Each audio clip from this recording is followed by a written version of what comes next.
మోకాల నొప్పులకు ఎటువంటి సర్జరీ లేకుండా ఎపియాన్ పెయిన్ క్లినిక్ అందిస్తున్న అత్యాధునిక చికిత్స.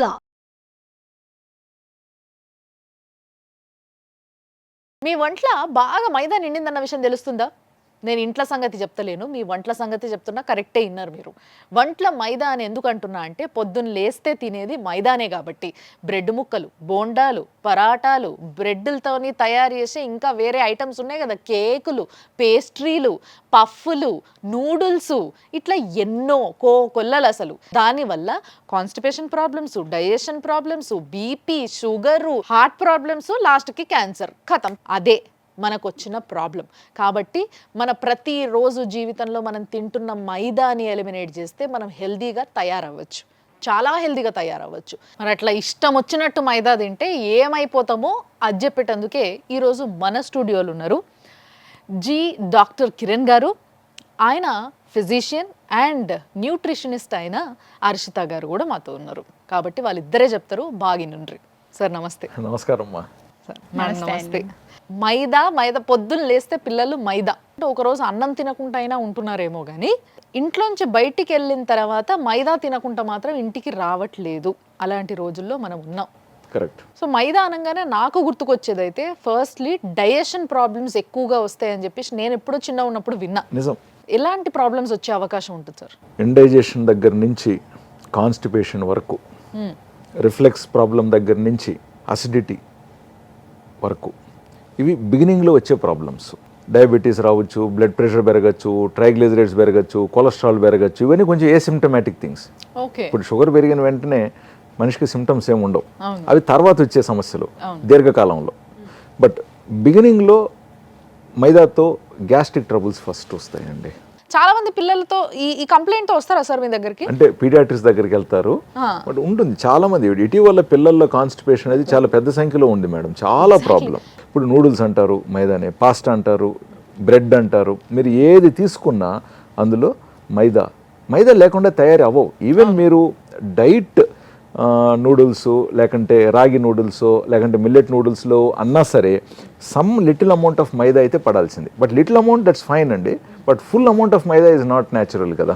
యాక్చువల్గా మేడం మైదా టేస్టీ ఉంటుందన్న ఫీలింగ్లో ఉన్నారు జనాలు అందరూ. కానీ మైదా ఎందుకు టేస్టీ ఉంటుంది? దానికి ఏమన్నా కారణం ఉందంటారా? ఎందుకంటే అది చాలా రిఫైన్డ్ అయిపోయింది. సో దానిలో ఎటువంటి ఫైబర్ లేదు. ఇప్పుడు మీరు బ్రౌన్ రైస్, వైట్ రైస్ తింటే వైట్ రైస్ ఎందుకు టేస్టీగా ఉంటుంది అంటే it's purely sugars, it's more of refined sugars, processed. కాబట్టి మీకు దానికంటూ ఐడియల్గా ఏ టేస్ట్ ఉండదు. కానీ అది దేన్ని ఎందులో అయినా కలిపితే ఆ టేస్టే దీనికి వస్తుంది. ఓహో, అంటే మైదా అంటే చెత్త అని అర్థం, అంతే కదా? దానికంటూ టేస్ట్ లేదు. టేస్టీ కాదు అనిపిస్తుంది. ఓకే. అంటే కమర్షియల్ ఫుడ్ ఇండస్ట్రీ కావాల్సింది అదే, అనిపించాలా. సార్ ఈ మైదా ఎక్కడ స్టార్ట్ అయిందంటారు సార్ అసలు? యాక్చువల్గా మైదా అనేది ఒక రకంగా చెప్పాలంటే ఇండస్ట్రియలైజేషన్ తర్వాత మనకు అందుబాటులోకి వచ్చిన ప్రోడక్ట్. సో మైదా భూమిలో నుంచి ఏదో ఒక కొమ్మకో లేకంటే ఒక చెట్టుకో పుట్టింది కాదు, మిషన్లో నుంచి వచ్చింది మైదా. సో మైదా ఎక్కడొచ్చిందంటే మాస్ ప్రొడక్షన్. అంటే ఉదాహరణకి రెండో ప్రపంచ యుద్ధంలో జనాభా అందరికీ ఫుడ్ పెట్టాలి కదా. సో వాళ్ళకి ఎక్కడో ఒక చోట తయారు చేయాలి, ఎక్కడో ఒక చోటకు వెళ్ళి సరఫరా చేయాలి, అది నిలవ ఉండాలి, పాడవకూడదు. ఏంటి? Maida. Easy to cook, easy to preserve, easy to transport and doesn't spoil. Carbs కాబట్టి ఆ రోజుల్లో బక్కగా ఉండేవాళ్ళు జనాలు, చాలా బక్కగా ఉండేవాళ్ళు. వాళ్ళు యుద్ధంలో పోరాడాలంటే వాళ్ళకి ఇన్స్టెంట్ ఎనర్జీ రావాలి. యుద్ధం చేసేటోడు ఏది తిన్నా కూడా అరిగిపోతుంది. కార్బ్స్ తోనే మనకి ఇన్స్టెంట్ ఎనర్జీ అప్పట్లో. కాబట్టి దాన్ని యూజ్ చేసుకున్నారు. బట్ అది తర్వాత ఏమైపోయిందంటే జనరల్ పాపులేషన్లోకి ఫుడ్ కింద స్లోగా ఎంటర్ అయింది. ఎందుకైంది? ఈజీ కమర్షియల్ ప్రోడక్ట్, పైసా పెట్టుబడి, రూపాయి ఆదాయం. ముఖ్యంగా అమెరికాలో నుంచి స్టార్ట్ అయింది ఇది. బన్లు, రొట్లు, బర్గర్లు, డోనట్లు అన్ని పేరుల్లో ఉంది. మీరు చూస్తే యుఎస్లో కూడా 1970s 1960s ముందు చూస్తే they are all properly built body. 1970s తర్వాత నుంచి 1980s తర్వాత నుంచి చూస్తే వాళ్ళకి ఒబేసిటీ పెరిగింది. సో లైఫ్ స్టైల్ డిసీజెస్ ఎక్కువైపోయినాయి, హార్ట్ ప్రాబ్లమ్స్ ఎక్కువైనాయి అమెరికాలో, బ్లడ్ ప్రెషర్ ఎక్కువైపోయింది, డయాబెటీస్ ఎక్కువ అవుతుంది. తర్వాత మళ్ళీ వాళ్ళు అక్కడి నుంచి రియలైజ్ అయ్యి హెల్తీ డైట్స్ మీద వాటి మీద అటెన్షన్ అనేది స్టార్ట్ అయింది. బట్ మనమేమో వాళ్ళు 20-30 సంవత్సరాల క్రితం వదిలేసిందని ఇప్పుడు మనం ఇక్కడ మార్కెటింగ్ చేసుకుంటూ బెస్ట్ ప్రోడక్ట్స్ కింద చిన్న పిల్లలు పుట్టినరోజు అంటే అవే గుర్తుకొస్తున్నాయి. అది కొంచెం బాధాకరంగా ఉంటుంది.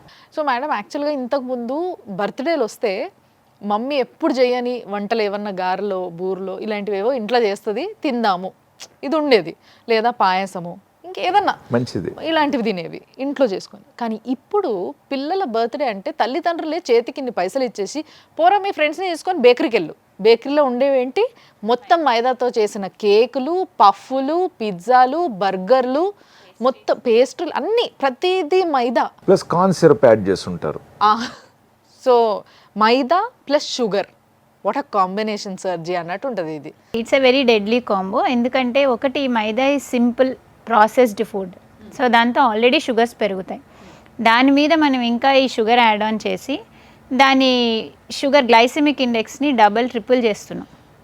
అది సింపుల్గా బాడీలోకి వెళ్ళి సింపుల్ షుగర్స్గా అవుతుంది. ఈ సింపుల్ షుగర్స్ అన్నీ మళ్ళీ మీకు ఫ్యాట్స్గా కన్వర్ట్ అవుతాయి. And ending up with cardiovascular risk, diabetes, ఇలాంటివన్నీ మనకి కనిపిస్తున్నాయి. ఇవన్నీ కాకపోయినా పిల్లల్లో మీరు ఒక్కసారి ఇట్లా పైసలు ఇచ్చి పంపించే తల్లులకి ఏదైనా చెప్పండి మీరు. ప్రతి బర్త్డేకి అసలు ఫస్ట్ కేక్తో స్టార్ట్ అవుతుంది. కేక్లో మైదా అండ్ షుగర్, దాని తర్వాత వెల్కమ్ డ్రింక్, అదంతా షుగరే. దాని తర్వాత చిన్న fried snack, that is again maida. ఇప్పుడు మీరు ఫ్రెంచ్ ఫ్రైస్ తీసుకున్నా సరే అది పొటాటో అంటారు, కానీ పొటాటో మీద మైదా కోటింగ్ ఉంటుంది. దాన్ని మీరు మళ్ళీ డీప్ ఫ్రై చేస్తున్నారు. నెక్స్ట్ వచ్చేది ఒక పిజ్జాను, లేకపోతే ఒక బర్గరు, నూడిల్స్, ఇవన్నీ కూడా మైదాతో చేసినవే. సో మనంతట మనం పిల్లలకి చెత్తని ఫీడ్ చేస్తున్నాం. అసలు దీనికి బ్రేక్ ఇచ్చి పిల్లలకి ఇంట్లోనే కుక్ చేసే ట్రెడిషన్ని మళ్ళీ మనం తీసుకురావాలి. తీసుకొస్తే మన పిల్లల్ని మనం కాపాడుకోగలుగుతాం. ఎందుకంటే ఫ్యూచర్ ఆల్రెడీ మనది డయాబెటిక్ క్యాపిటల్ అయిపోయింది. మన పిల్లల్ని ఇప్పుడు మనం టేక్ కేర్ చేయకపోతే దెన్ ఫ్యూచర్లో వాళ్ళకి కూడా డయాబెటీస్ వస్తుంది. ఫ్యూచర్ దాకా అక్కర్లేదండి, ఇప్పుడు టైప్ 1 డయాబెటీస్తో ఉన్న చిన్నపిల్లలు చాలామంది ఉన్నారు. దీనికి రీజన్ ఏంటి సార్, మీరే చెప్పండి. ఇలాంటి తిండి తిని ఇలాంటి ఒక లైఫ్ స్టైల్ వల్ల చిన్న చిన్న పిల్లలకి డయాబెటీస్ వస్తుందన్న విషయం మనము చాలాసార్లు డిస్కస్ చేసుకోవడం జరిగింది. సో మీ దగ్గరికి ఎంతోమంది పేషెంట్స్ వస్తారు కదా, ఏ ఏజ్ వాళ్ళు ఎక్కువ వస్తారు? టైప్ 2 డయాబెటీస్ యంగ్ ఆన్సెట్ అవుతుంది అన్హెల్తీ లైఫ్ స్టైల్ చిన్నపిల్లల వల్ల. ఓకే, టైప్ 1 డయాబెటీస్, టైప్ 2 డయాబెటీస్కి తేడా ఏంటి, ఏది డేంజర్ అనేది ఒకసారి చెప్పండి. వెరీ సింపుల్ అండి. టైప్ 1లో ఏంటంటే ప్యాంక్రియాస్లో నుంచి రావాల్సిన ఇన్సులిన్ ఆల్మోస్ట్ డౌన్ లెవెల్స్కి పడిపోతుంది. సో బాడీకి సర్వైవ్ అవ్వాలంటే ఇన్సులిన్ ఇవ్వాలన్నమాట. ఇన్సులిన్ ఈజ్ నథింగ్ బట్ అదేం మందేం కాదు. మన ప్యాంక్రియాస్ అద్భుతంగా పనిచేస్తే దాంట్లో ఉత్పాదన అయ్యే ఒక అమూల్యమైన ఒక పదార్థమే ఇన్సులిన్. అది ఈరోజు మనిషి తయారు చేయగలుగుతున్నాడు. కాబట్టి టైప్ 1 పిల్లలందరూ కూడా ఆరోగ్యంగా మిగతా పిల్లల్లాగా అద్భుతంగా బతకగలుగుతున్నారు. ఏదో షార్ట్ కట్స్లోకి వెళ్ళేసి ఇన్సులిన్ లేని వైద్యాలు ఇలాంటివి ప్రయత్నించి ఆ తర్వాత పిల్లలు కోమా లేకపోయి లివరు లేదా కిడ్నీ మీద లైట్గా డ్యామేజ్ అయ్యి ఆ తర్వాత మళ్ళీ మా దగ్గరికి రావడానికి చూస్తున్నాం. చాలా బాధేస్తుంది. కొన్ని సందర్భాలలో ఇన్సులిన్ తక్కువ అవసరం ఉంటుంది, కొన్ని సందర్భాలలో ఇన్సులిన్ లేకుండా కూడా షుగర్ కంట్రోల్లో ఉంటుంది. బట్ దానికి కొన్ని కారణాలు ఉన్నాయి. మళ్ళీ వాళ్ళకి ఇన్సులిన్ అవసరం ఉండొచ్చు. సో డయాబెటీస్ పోయిందని కాదు.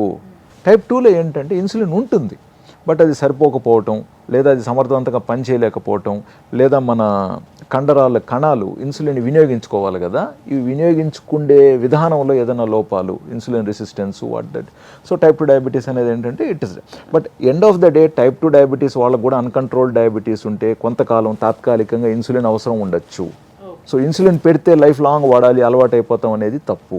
ప్లస్ ఇన్సులిన్ అంటే అదేదో సూది ఉంటుంది, గుచ్చుకోవాలి, నొప్పి వేస్తుంది కాదు. అసలు టెక్నాలజీ ఏ స్థాయికి వచ్చిందంటే ఇన్సులిన్ మీరు వేసుకున్నారో లేదా కూడా మీరే మర్చిపోయి ఉంటారు.